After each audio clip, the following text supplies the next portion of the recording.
To adjacent side माझ्याकडे M N divided by hypotenuse माझ्याकडे L N. त्यांनी काय सांगितले की cos theta is equals to काय तर 24:25. सो आपण काय म्हणू शकतो एम एन आता एल एच एस सेम आहे म्हणून आर एच एस सेम होऊन जाईल M N upon L N is equals to 24/25. आता परत इथं आला रेशोचा प्रॉब्लेम. रेशोचा ज्यावेळेस प्रॉब्लेम असेल त्यावेळेस काय करतो आपण त्याच्यामध्ये कॉमन मल्टिपल घेतो. आपण काय करू take common multiple X. Common multiple आपण एक्स घेतला सो एम एन काय होईल एम एन होईल 24x आणि एल एन काय होईल एल एन होईल 25x. हा झाला इथपर्यंत डाटा. आता पायथागोरस थेरम आपल्याला अप्लाय करायचा आहे. रिझन काय आपल्याला एल एम ची लेंथ इथं फाइंड आउट करायची आहे. Using Pythagoras theorem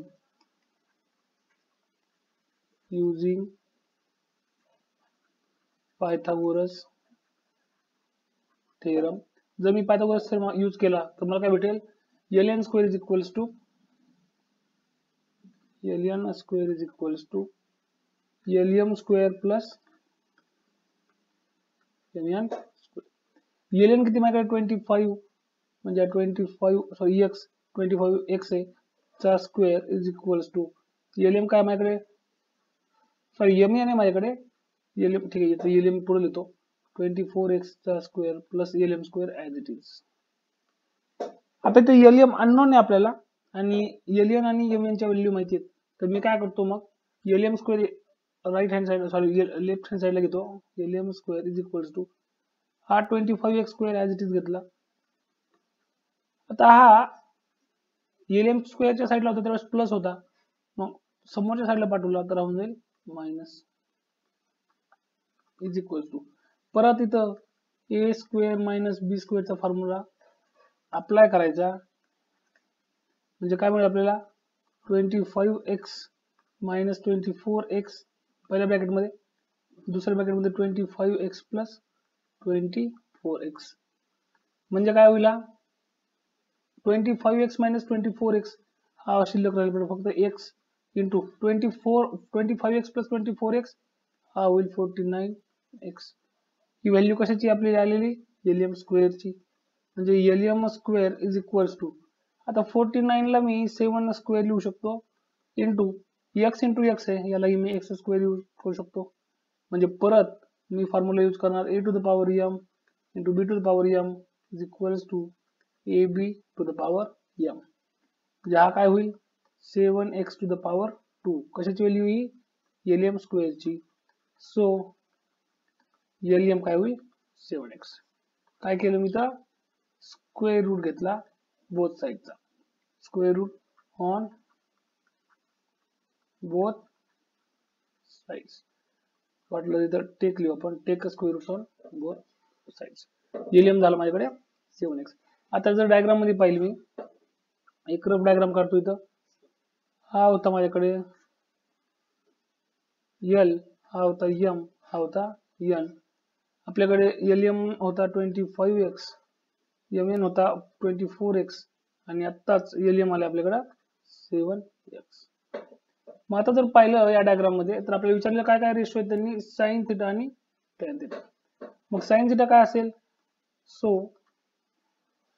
sine theta काय माहिती आपल्याला अपोजिट साइड अपॉन हायपोटेनस. आता हा थिटा आहे माझ्याकडे अँगल एन माझ्याकडे थिटा सांगितलेला आहे हा होईल मग 7 अपॉन किंवा लिहून घेऊ आधी L M upon L N. L M किती माझ्याकडे 7x अपॉन एल एन किती माझ्याकडे 25x. आता रेशो मध्ये काय होईल सेम मल्टिपल कॅन्सल होऊन जातील हा होऊन जाईल 7/25. आता same tan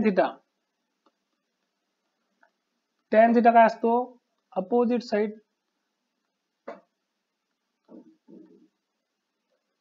divided by adjacent side.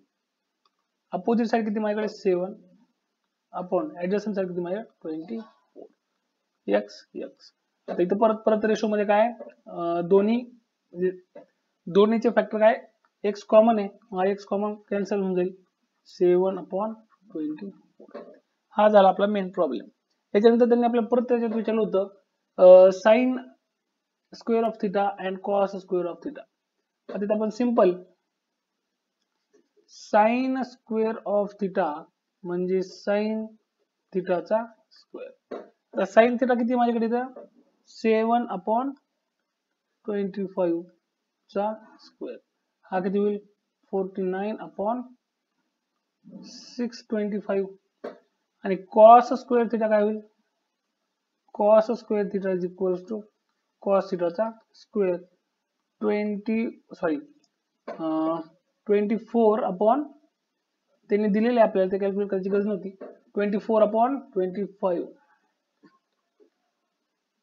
चा स्क्वेअर. मग 24 चा स्क्वेअर किती येईल